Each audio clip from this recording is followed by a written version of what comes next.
Ang pag-ampo sa pagtuo.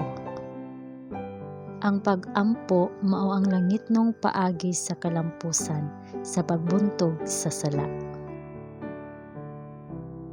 Adunay daghan kinsa bisan og naningkamot sa pagsunod sa mga sugo sa Dios, adunay gamay nga kalinaw o kalipay.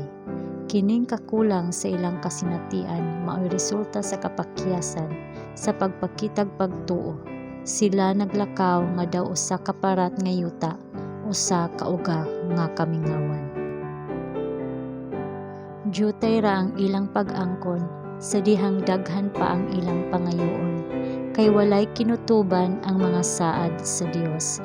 Ang maong mga tawo dili hustong nagpakita sa pagkabalaan nga moabot pinaagi sa pagsunod sa kamatuoran. Gusto sa Ginoo nga ang tanan niyang anak nga mga lalaki ug babaye malipayon, malinawon ug masulundon. Pinaagi sa paggamit sa pagtuo, ang magtutuo makaangkon niini nga mga panalangin.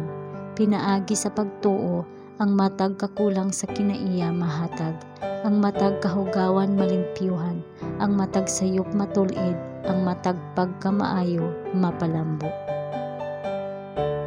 Ang pag-ampo mao ang giorden sa langit nga paagi sa kalampusan sa pakigbugno sa sala ug sa pagpalambo sa Kristohanong kinaiya. Ang balaanong mga impluwensya nga moabot agig tubag sa pag-ampo sa hugot nga pagtuo makatuman sa kalag sa nangaliupo sa tanan nga iyang gihangyo.